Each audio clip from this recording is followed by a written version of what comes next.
Ladies and gentlemen, welcome to another Tooele Happy Hour podcast starring David Weiss and Jared Anderson. If Head Trauma had a podcast, this is what it would sound like. Today's guest, we have Ryan. He's the chair for the College Republicans in Utah, and he attends Utah State College. Ryan, how you doing today, sir? It's Utah State University. Don't degrade it down to a college. He's an Aggie. Yeah, proud Aggie. I'm doing great. Yeah. Thanks for having me on the show. I didn't go to college, so I'm just I'm uneducated. Glad to have you on, Ryan. Glad to have you on. So let's lay it out. How is it being a college Republican? Is it a combative venture for you?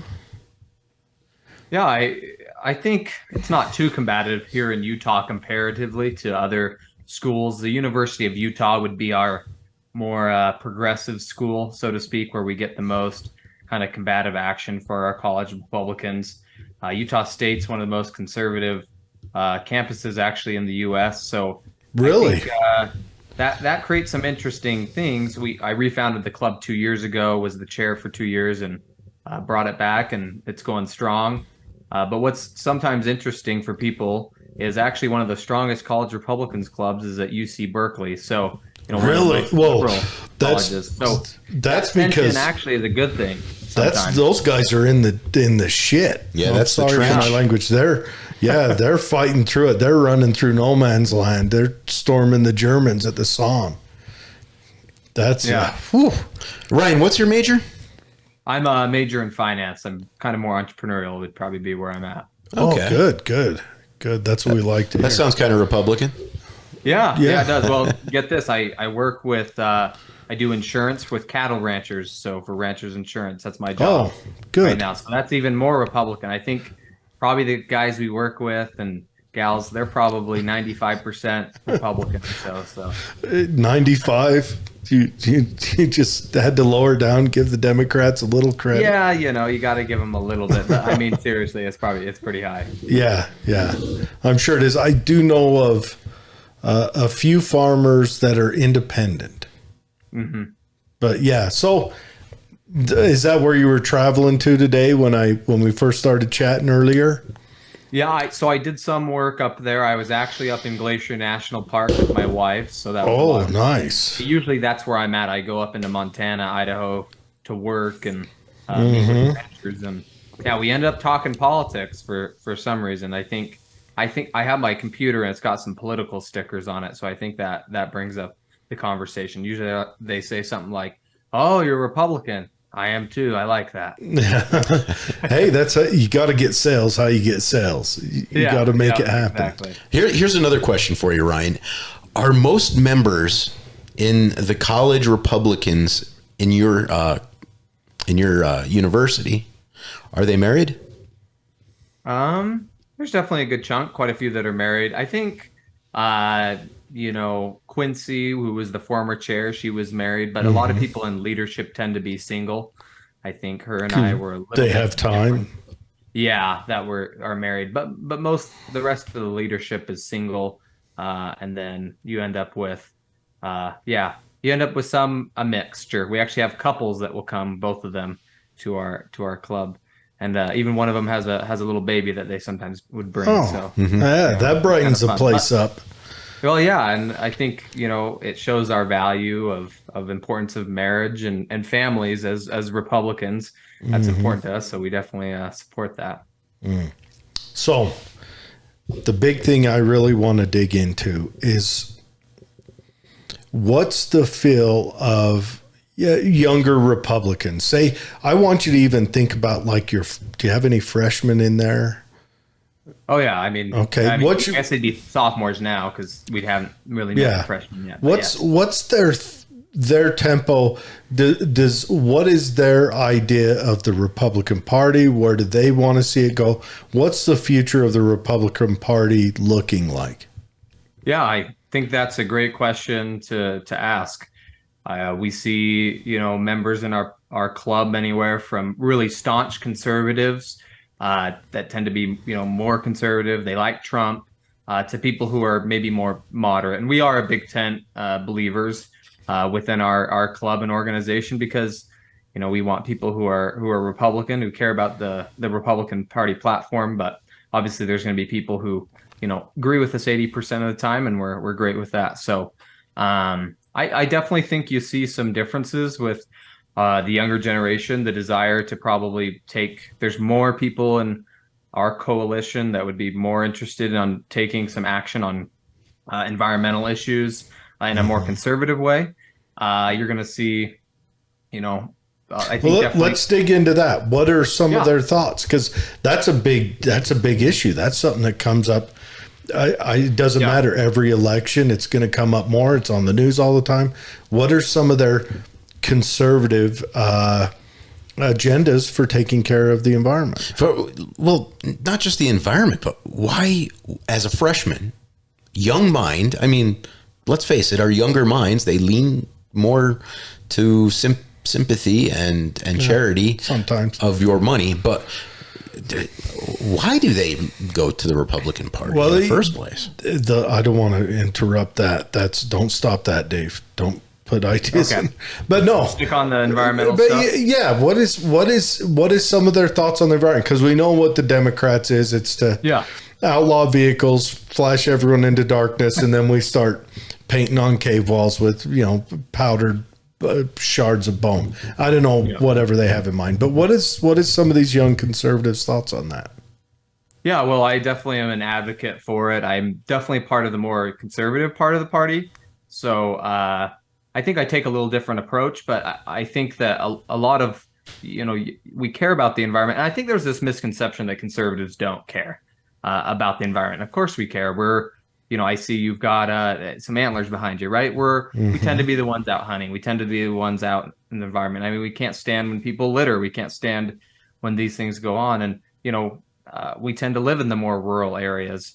And so I think there's this first, I like to always mention, I think there's this misconception that we don't care as conservatives about the environment. We just maybe want a different action. And I think a lot of older members, as soon as they hear, oh, you're a conservative, you care about the environment, you best be more moderate. But that's really not the case. It's just, how can we bring, you can't just say no to every policy. You can't just say, oh, no, we don't like the Democrats' environmental stuff. You have to offer something in return. 73% of 18 to 39-year-old Republicans, they want people to take the party to take action on environmental and climate issues. So I think there's this misconception of where we go with that. Because I think for me, let's promote it's about energy. It's about where are we getting our energy? Why aren't we focusing more on geothermal, nuclear? It's not. That doesn't mean we're not supportive of oil and gas. And so I think there's this kind of misconception with when young people talk about environment that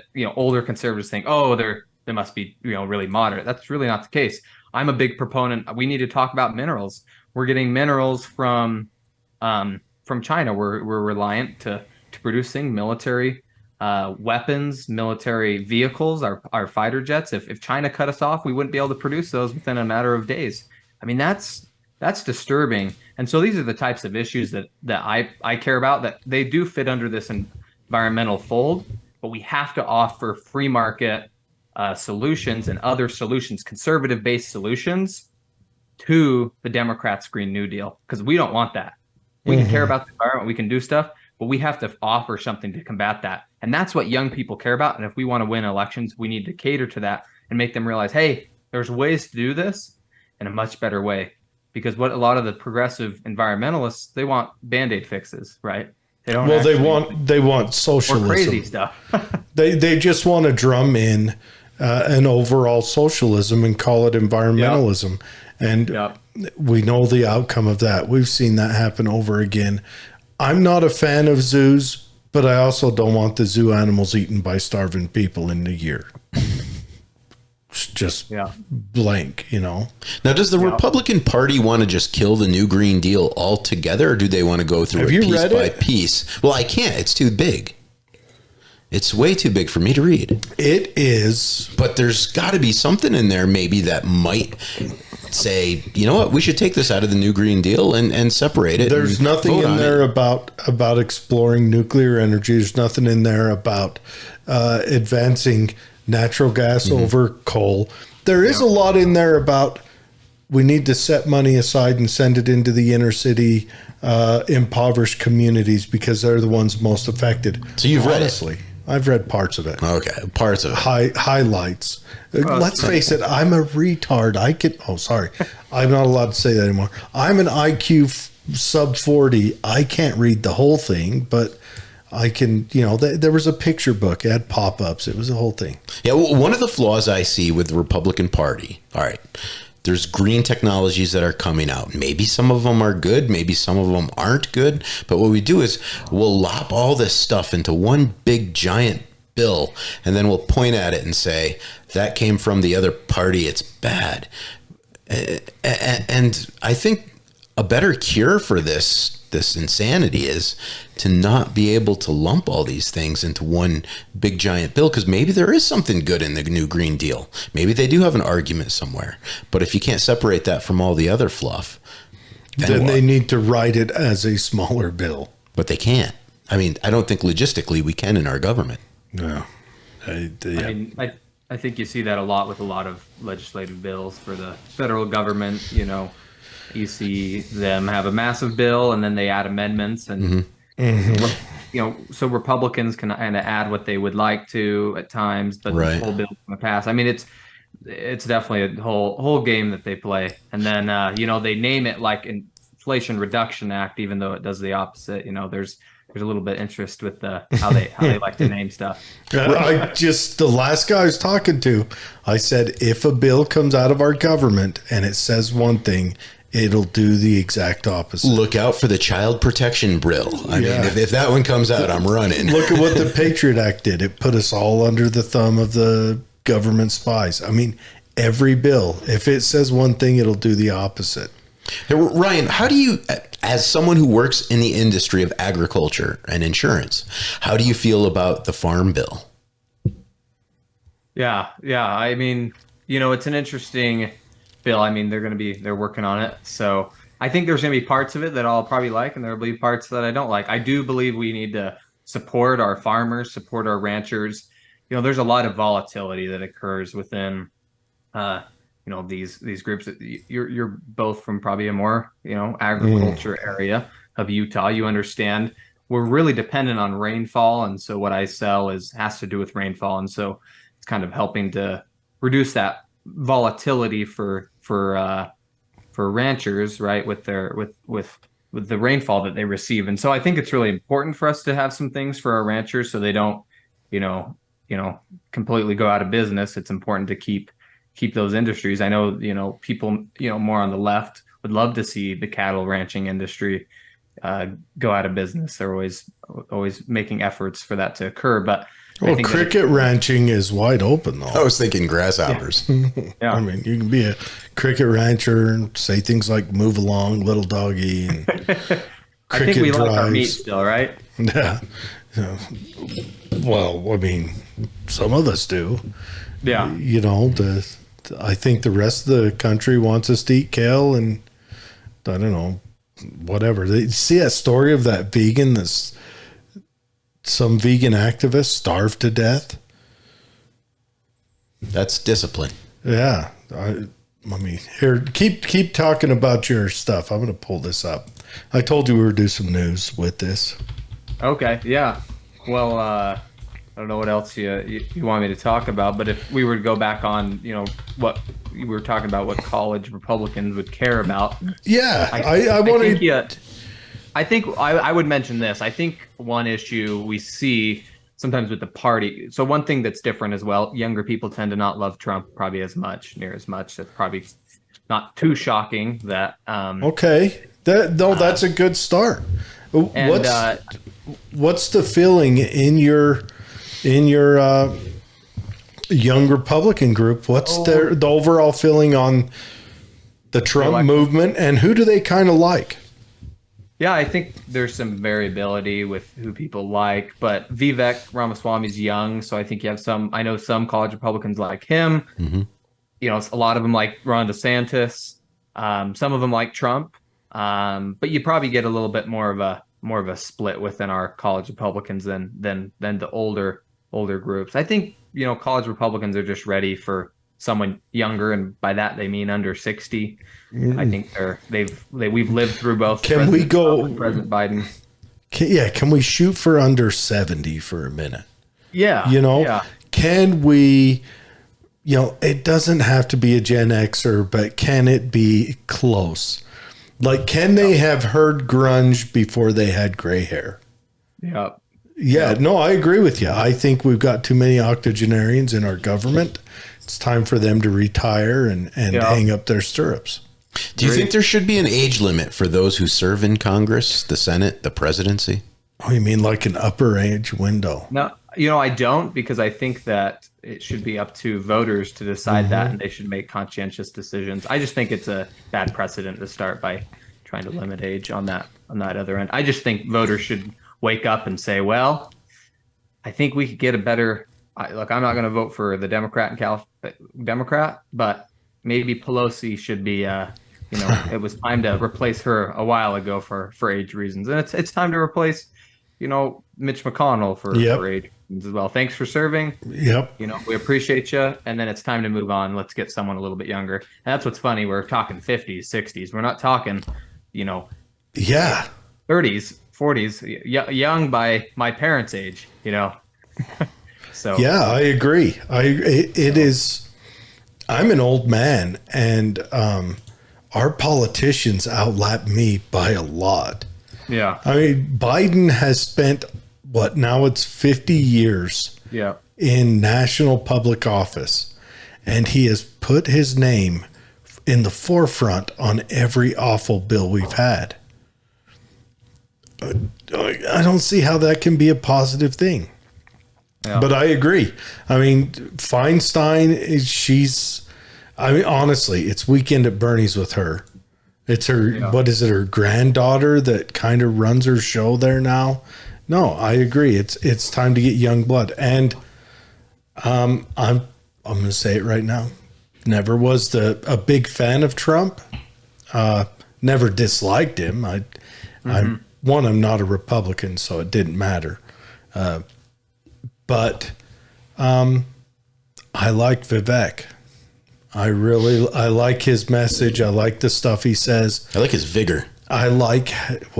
He's not 100,000. Oh, is that what it is? Also, man, you watch that guy in an interview. He's quick. He's sharp. He nails it. And there's nothing they can come back with. He shuts them down. It's great. Yeah. It's fun to watch. Yeah, I like, which scares me also because, again, it's the government. They're selling me something, and it'll probably end up being something else. But I like him, and man, I mean, I like. But let me ask you a couple of things. One thing that came up in our last interview with Gunner, we talked about how to reach out to minority communities. Okay. Is the college Republicans working on that? Do you guys have any thoughts or ideas? Because you guys are the next leadership of the party. You guys are the guys that's going to carry us into the future when hopefully there's a retirement then. But theoretically, if there is, I'll be retired. You guys are the ones that's going to keep my life prosperous and whole. What's your thoughts on that? Is there plans coming out of that? Well, crucial. And I think that the party often doesn't reach out in the right ways. And I think that's with young people as well. Because you know what I hear on college campuses all the time?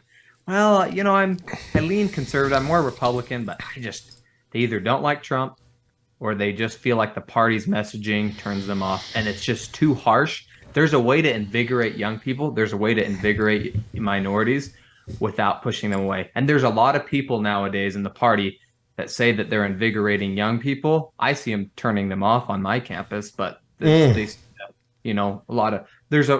like Ben Shapiro.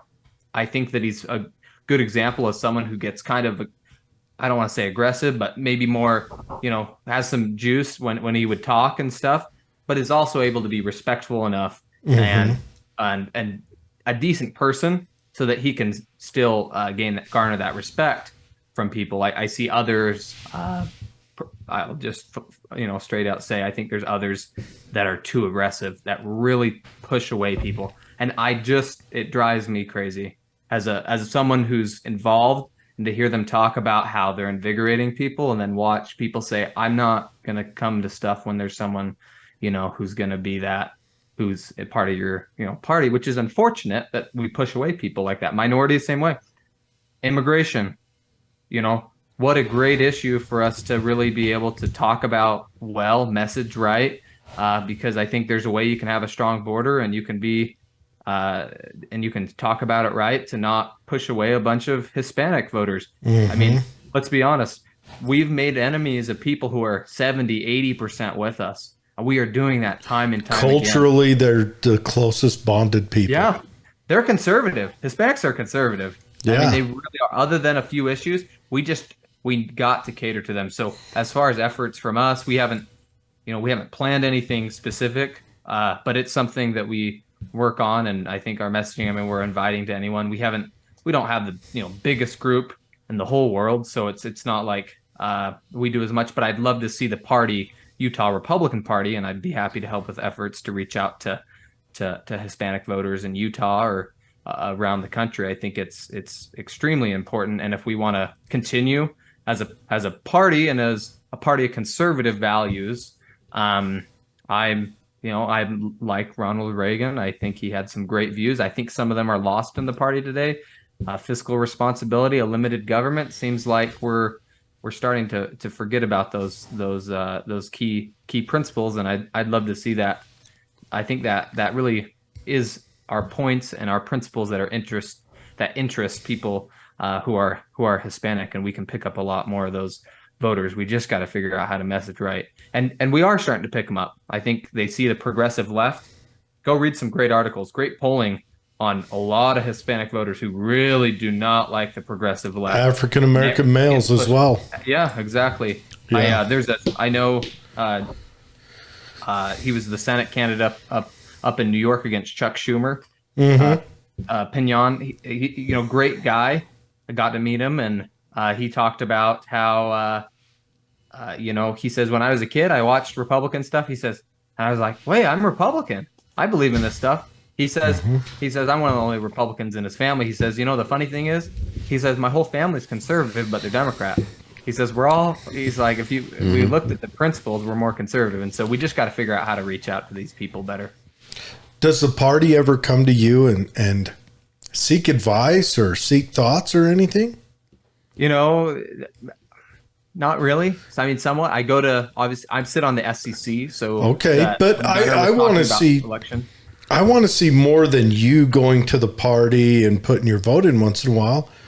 And, I like Axum. He's a great dude. I want to see him once a year show up one of your meetings and dominate that floor and say, what is the next group of Republicans talking about? What are your thoughts? Because here's one thing. Immigration is a huge issue, and we need immigration. We ain't popping out babies as fast as we need to. If we want to have, if we want to have any kind of retirement system, if you want to be able to live where your retirement is ganged up with 5 other dudes supporting one retiree versus you support 5 retirees, we need immigrants. We have to bring them in. That's just a sad fact of life. Yeah. We need, and Mexico in that case will be the one that has the upside down pyramid retirement system. We need it. We do need it done legally. So how can we, come to you guys, say, what are your guys' thoughts on how we can, adjust our immigration system so that we let in, qualified people who are a resource for the nation, make it quicker, whether it's work visas, I don't care how you do it, but a lot of young people with a lot of bright ideas, they're in the thick of it, and you guys are the ones that are going to have to live with decisions made today. Exactly. Yeah, and I think that's why we care about issues like that and why they're important to us. for sure. Ryan, run me through what a typical meeting would look like. Like we all get there at a certain amount of time or a certain time period, and we take a seat. Do you do roll call? Role play it out for me. What happens when everyone gathers for attendance? Yeah, I mean that's really different depending what we're doing. I mean, we don't have any roll call or something. We send out a text to, like, if we're at Utah State, the chapter, we're just doing a chapter event. Then we do events. A lot of times we bring speakers up. You know, we bring with Congressman Moore or different congressmen. Congressman Curtis is good as well to meet with us, and we've had Congressman Owens.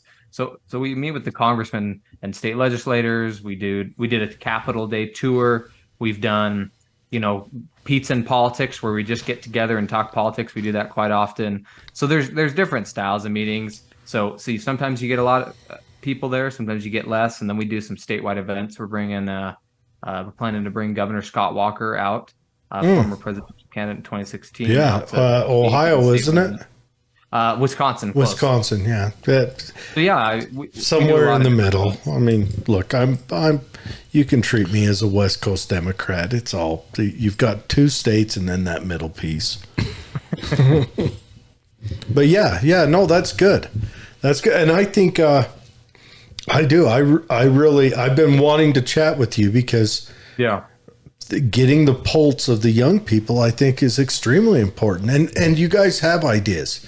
And you guys, you know, you guys have the ability to do outreach in ways that a old man wouldn't be able to compete with.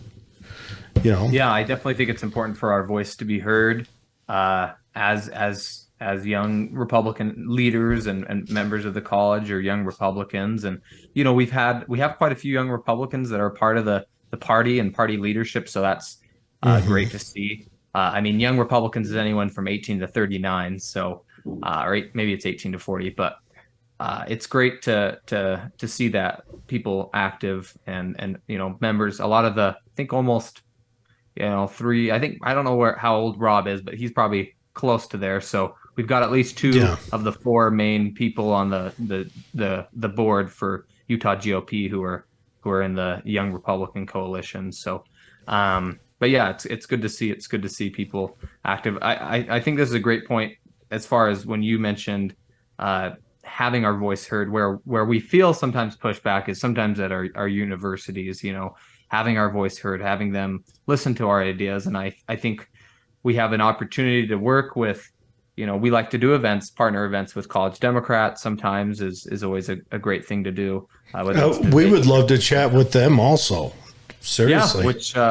They're not super active at Utah State, so we had a hard time ever doing anything. But other colleges, I know BYU does debates quite often. They've got a pretty active college Democrat. BYU has to be like the college Republicans in Berkeley.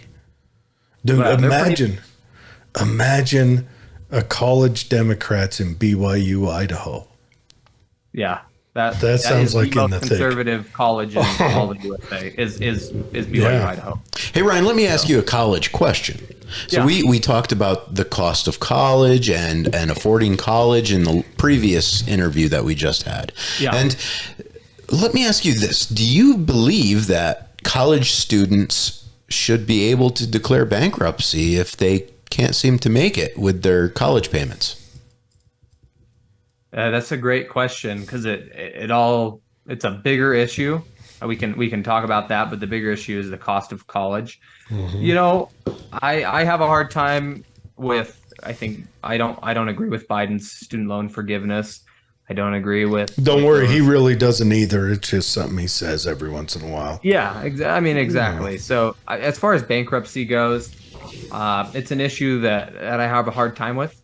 To know because technically it's usually your legal right to declare bankruptcy, and so I don't have a strong opinion on it to be frank. But I think what I'd love to touch on is the higher education and some changes that I think are important. If that would be all right. Yeah, please run with it. So I mean, I'm pretty passionate about this. I think colleges need a lot of change. I'll give some kudos to Governor Cox for replacing the Utah Higher Education Board with people who are in industry. I mean, that's a great move to try to change colleges, because I hope and I pray that my children will have a different college experience when they go than I did. Not that mine was bad or anything. It's been great. But there's some changes that need to happen.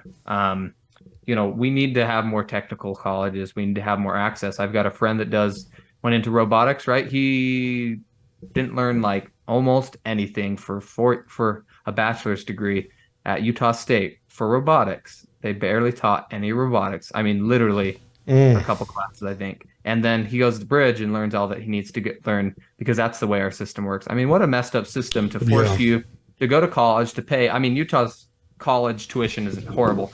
How I think it should happen, I think it's time for us to revamp our college system.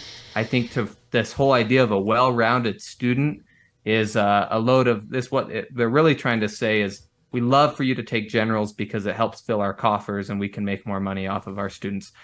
Students shouldn't be required to take general ed courses. It's ridiculous. Ridiculous that you're forcing them. And if they are, I was talking with my wife today, actually on the drive about this. If they are, why aren't we having them take just two courses that teach, being financially literate, communication? I mean, just some life skills that people need, that we see struggling in America, the importance of relationships, how to deal with relationships.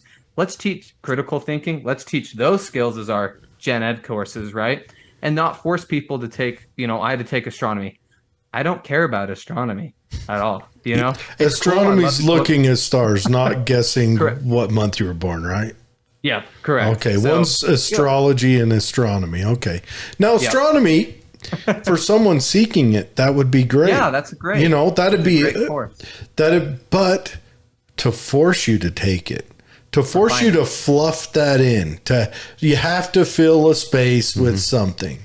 Yeah. And that's, instead of focusing on, you go there, you focus on an end goal, that you focus on the finish line at the race. You don't need to take a detour to look at the ducklings. You focus on the race. Exactly. And there's way too much fluff in colleges. There are more people that work at the college that aren't professors, which sounds weird to me. Same with high schools. There's more administrators than there are educators, and that just sounds like you're throwing money away. Yeah, it's concerning, I think, for sure, to have, and I get it. There are some students that don't know what they're going to do. Well, great. Why should I be forced to take courses? And I think you hear this from college students. This isn't a political thing. This is just a, we really should change the way we do this. And you know why they won't? It's because it's money. Yeah. And they'll give you a different reason and whatever. I could get a degree in I'm going to get it in 3 years in the summer, so I'm going pretty quick. But I mean, a lot of people could get it in 2.5 years. They could get a bachelor's degree if we could just focus on what we want to. And if you don't know what you're doing, then you can go spend an extra semester or two figuring that out. Great. You can spend your money, but don't go to college until you figure out what you want to do. Yeah, that too. Or take a class that lets you, study different. Maybe that's one of the gen ed classes. Hey, that'd be a cool one. Call it out. Call it a 52 pickup or something, and just go in there, and it's just random classes every week. Yeah. I don't know what the solution is exactly, but I think that it's frustrating for students. I mean, you hear it all the time, but they don't care about it has to be a really systematic change for the nation. And the only way that's going to happen, in my opinion, it's going to be the industry leaders. Industry is going to push that change. And I think we start to see it. I think they're getting a little bit fed up with, like my friend with robotics. They're like, you just sent me a kid who's got a degree and he doesn't know really how to do stuff, and now I have to go pay for him to go to a technical college and learn it in 10 months. Well, right? That's the thing, is you're going to see people stop. Well, it's already happened. Males have already stopped going to university. Yeah. They've already stopped seeking higher education because, one, let's face it, our culture is geared around making females happy right now. It just is. I'm not saying it to offend anyone. Happy wife, happy life. Everything's designed around. Our colleges now are designed around it. Our public education designed around it. Our businesses are designed around it. Every message that comes out of DC is designed around it. It's all designed around it, and that's fine. And guys are checking out. There's no value in it for them. Yeah, there's no magazines with guys like laying on some sun bed with cucumbers on their eyes. That's what. You never see like those magazines with the girls with the cucumbers on their eyes. You never see that with the male community. Just statistics right now. What is it now?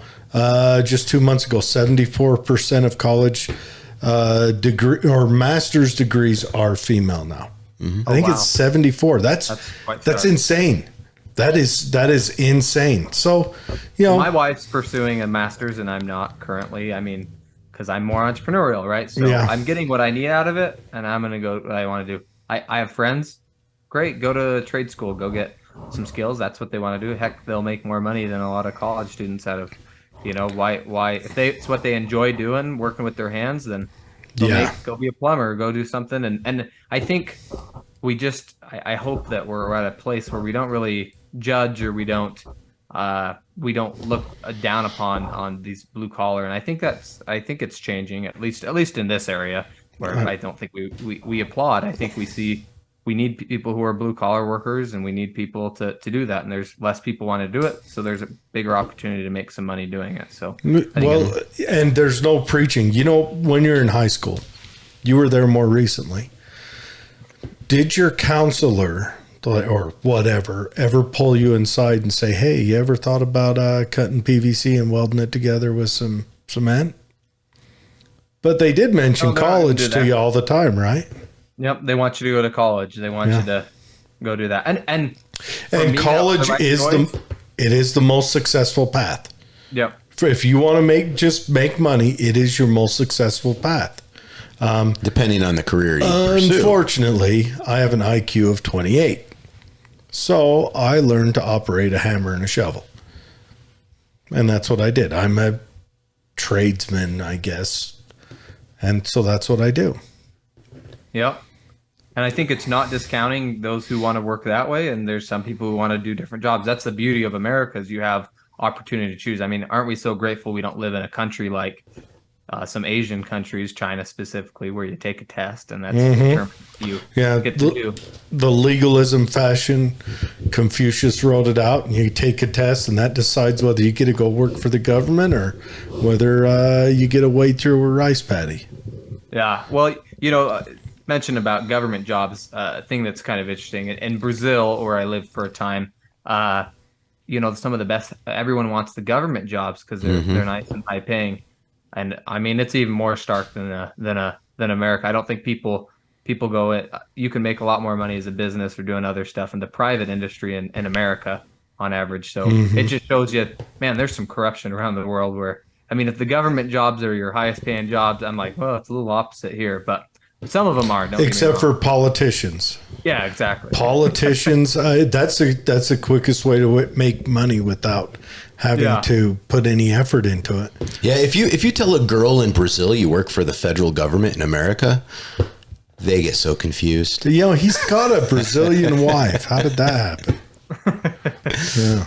They're like, oh my God, you work for the federal government. You must be very smart.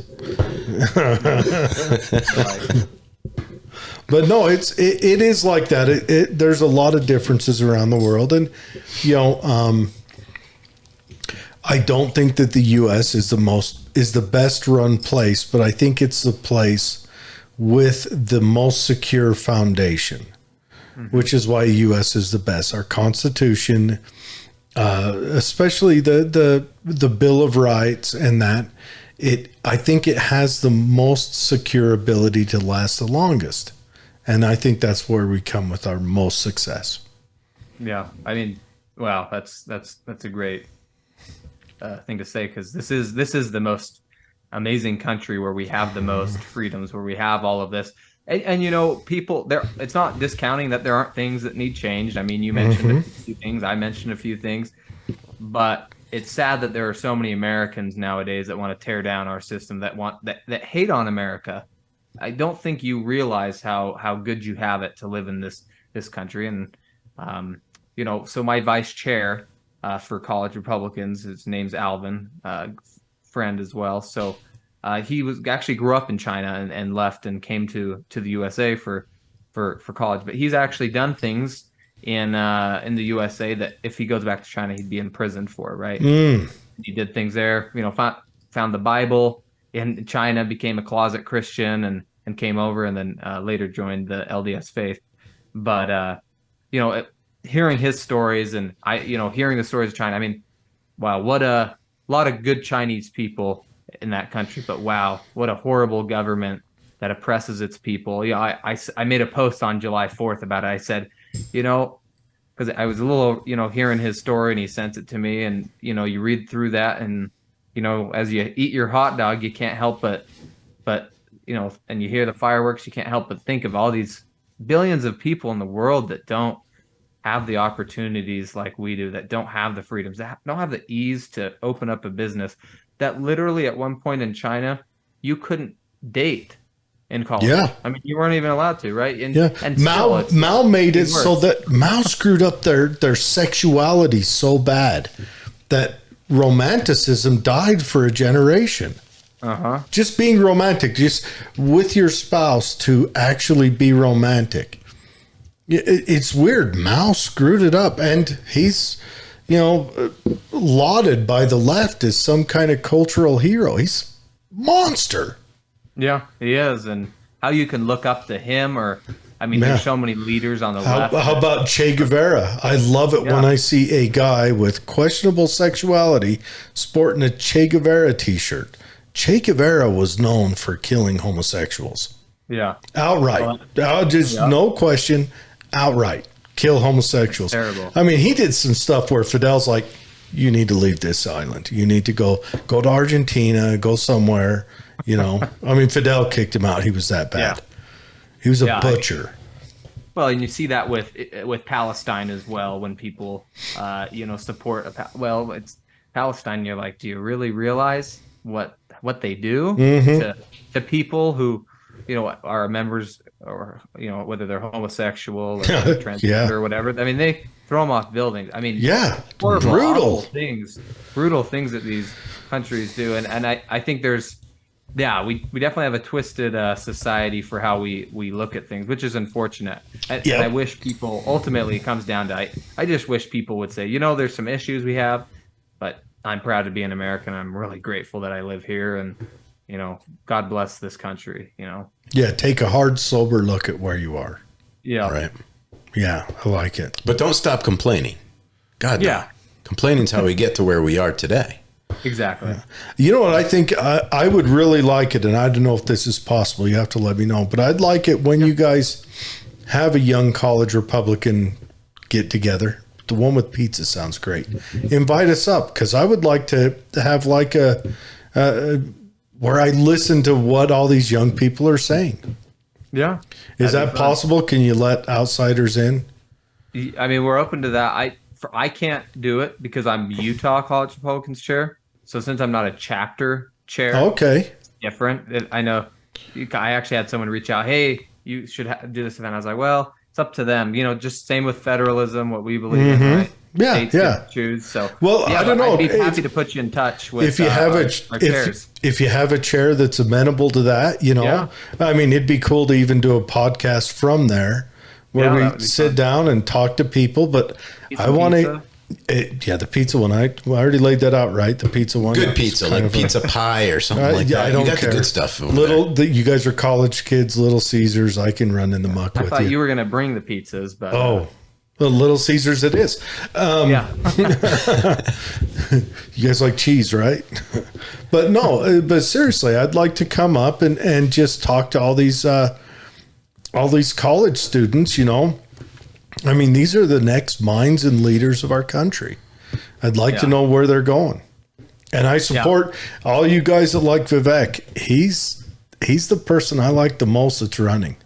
Yeah, we would love to get him to come in. So we're working with young Republicans. We'd love to get one of the presidential people to be able to. I mean, it's really a long shot, but depending how many are still in the race, but we'd love to get someone, specifically probably Vivek, because he has that interest with our age category. And he's got the energy. Partner or if he hosts an event, partner with it or whatever. We'd love to do when if he makes it that far. I mean, we'll see. Obviously, these elections, we'll see how it goes. Primary debate next Wednesday, and it'll get kicked off. So you never know how it's going to go. But we love getting to hear from people. And one thing I always stress with college Republicans is, there's so many people who don't know what type of opportunities you can have in this group. So if anyone's listening, join these, college or young Republicans. People think that they can't influence stuff, which is a really bad misconception. You can influence more. I mean, I'm like just turned 22. I mean, I'm not really anyone special. Just decided to get involved, and now I've helped on legislation. Met with congressmen, met a lot of people, and that's a lot of fun. And it's sad when you see a lot of college age students not take advantage of those opportunities. You bring out a congressman or people that they can really have quite an intimate meeting with, and people just aren't as interested in politics. I think that's what you see with our age group. If we were to say something is, people are disaffected with both parties. They're just kind of sick of both parties, both the rhetoric, and I can relate to that. But I still believe Republicans are who represents my principles and my conservatism, and so that's why I'm definitely more Republican and a member of the party. That being said, I think that there's room for improvement within the party. There's room for growth. There's room for change, and that's how parties have always been over the decades and years. They're always going to change and be a little different from when Ronald Reagan was president to when Trump's now president. The party's changed. Oh yeah, well that's a huge. But let's remember the progressivism was born in the Republican Party. Yeah, it was. And it died in the Republican Party 20 years later. That is exactly how it went. So, no, it is. And I am not a Republican, but the Republicans' message, their rhetoric closer matches how I like to see a government. And the only reason I'm not a Republican is because their actions haven't lived up to their rhetoric yet. And, but that's just me. The Democrat message, I think it's a flowery, lovely message, but it involves too much government control into one's life. And I think that's just a recipe for disaster. Again, I don't want Hogle Zoo to become a soup kitchen for the poor. I should say the destitute. Yeah. Yeah. And that's what happens when you go socialism. You eat their zoo animals. It's just every time. You have to, because that's all that, once you've made it through the livestock and the cats and the dogs and everything else, you figure that giraffe looks pretty tasty. So you go for it. You never know. Yeah. You might be pleasantly surprised with giraffe. I'm sure it's good. It's a lot of meat. It's a lot of meat just on that neck. But yeah, now, we have a Utah State satellite campus down here in Tooele. Oh yeah. Yeah. We're the land grant institution, so they're all over. Yeah. Do you guys ever do anything out here in Tooele? No, there's just not enough. There wouldn't be enough members. We only have it at the main campus. Okay. Well, but if one of your chapter heads is willing to have us up there, we would love to come. I'd love to come and just pick the minds of everyone. Yeah, I think you'd be impressed. I think you'd hear some different ideas, which is always probably fun for both of you to hear. Oh yeah, it'd be fun, and eat the pizza, and But I really want to hear what Quincy is very enjoyable for me to talk to because she's young and has a lot of ideas, and she's awesome. She really is, and it's good to hear stuff like that. So I'd like to come up to one of those. Yeah. Quincy's great. I think her and I are pretty similar issues wise, which is always fun. Yeah. And then it's fun for you to meet people who are more, there's always someone who's going to be more moderate than you and more conservative than you. Or I think there's this misconception in the party that everyone is one type of Republican. If you don't understand, there's a platform but there's issues that divide Republicans. A lot of foreign policy. There's certain issues that divide. I think there's this kind of misconception in the party that there's you can't have a little bit of difference, because there just plainly are differences in the party, and it's unfortunate that people think that you have to be one way, and I think that pushes away young people. But both parties are like that, right? Well, Rand Paul, libertarian, more libertarian. You got like Mike Lee, Constitution, kind of libertarian. Ted Cruz.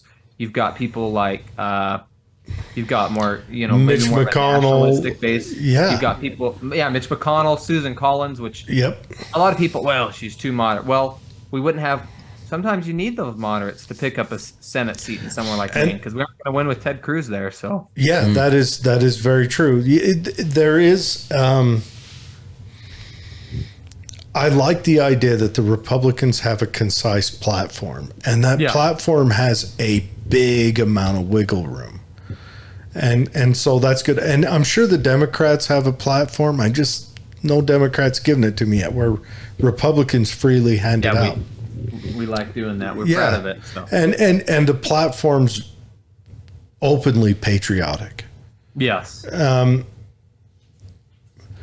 It's openly proud of the nation and a lot of that. And it's a good one. I think it's an uplifting platform. And I'm sure the Democrats' platform sounds good too. But again, from the other side, I work closest with Republicans. Dave's a Republican. My father is. Everybody in my family is. But the Democrat Party, they look like they're a monolith as well from the outside. And we just have where we're at. We have a harder time breaching into the Democrat Party than we do with the Republicans. We've had the Utah State Chair on a few times. She's great. She's an awesome lady, the Democrat chair. And she's real interesting to talk to. And she would be considered that moderate Democrat. Yeah. That open Democrat. And then we have a couple of people who are, I don't know, friendly with the show, that are very kind of more on the extreme. Yes, and progressive. And what I've noticed is even most progressives don't understand the birth of the Progressive Party and the goals of that. They don't understand that. And, and it gets interesting, and I enjoy talking to all them too. But again, I align closest with the platform of the Republican Party. I like that patriotic platform. I like that individual independence. Those are things that I like. And I hope eventually that the Republicans start living up to it. Well, I think that's an interesting point you made. You said your family is mostly Republican. All Republican. My family is very different. So I am the most conservative person on both sides of my extended family. Really? My immediate family are mostly Republican. Some don't watch too much, but they're definitely not as conservative as I am. And then my extended family, like, I'm pretty sure I'm the only one who voted for Trump, as far as I'm aware, in 2020. And it's interesting coming from a family. My grandma's very liberal. My other set of grandparents are hate Trump, more Democratic, and so I've got this family that's like my dad's side and my mom's side. They're both very Democrat, and some more center Democrats and some more progressive Democrats, but they're Democrats. So I come from very different, right? It's funny because my grandma's really liberal, my dad's more moderate conservative, and then I'm the more conservative person in my family, and so it's kind of opposite than what most families come about. So people sometimes find that interesting, that I came out the way I did, being coming from a more definitely a more liberal family. We don't. Where did you grow up? I grew up here in Cache Valley. My family, my dad's side is from southeastern Idaho, but I think some of them, both sides, have a few people who were Republicans, and Trump, they left once Trump chased them off. Yeah. My dad bleeds Trump and Republican. My grandma, my 94-year-old grandma, she bleeds Trump and Republican. The whole family. Yeah. And me, I got bit by that libertarian bug. Yeah. That's My what bit brother's me. libertarian. You know, and that one bit me and it wasn't necessarily the libertarian message. It's when I decide to crack a history book, I start realizing that, wait a minute, the federal government screws up all the time It does. and almost never gets to put any big wins on the board. It's almost always losses. And so that's where I am and why I'm there. Yeah. You know, Well, I think most conservatives have some at least libertarian leanings on at least Yeah. some of the issues. yeah, So you got there's- Barry Goldwater was a Republican. Let's remember that. Yeah. You know, and Yeah. Barry Goldwater is considered kind of a founder of the modern day Libertarian Party. Mm-hmm. You know, not just Mises and but Barry Goldwater is a big statue on that totem pole. Yeah. And he was a Republican, and he's one of the guys who kind of radicalized Reagan. And then he lost the race, and yeah. Anyways, thanks for coming on. This has been really good. Well, thanks for having me. That's yeah, fun. anytime, Thank you, Ryan. seriously. And Ryan, let us know if you ever have anything going on. Feel free to reach out. You can come on and announce it, or you can just send us a message and we can say, hey, That'd be awesome. there's a college Republicans meeting, and put this out to all your college Republicans. We'll gladly help any of them out, and tell the Democrats too. Yeah. Because again, we like to be the big tent too. It's just sometimes we're hard on them, but but bring them on. I do think we need to build the bonds between the parties. I appreciate that. Yeah. I'd love to, and we also sometimes we host events. Like if we host someone, we like people from the community to come as well. So, sometimes we do events where it's a college Republican hosted event, but we're inviting other people from the public when we have someone come speak. So Good. I like that. All right. Well, you have a wonderful night and a good week, and you too. we'll reach out again. I'm sure we'll have you on again just to, get the pulse every once in a while. Sounds good. I really enjoy talking to who's going to be taking care of me in my twilight years. I'm interested to see what kind of pizza we're going to get over there. Yeah. Hopefully it's some good stuff. So. You guys got young stomachs. It'll be like the Sardines ghost and pepper or mushrooms. something. Oh, yeah. Well, you got to have a variety. Everyone likes different stuff, right? Yeah. All right, man. You have a Thanks, good night. David. Thank you. you.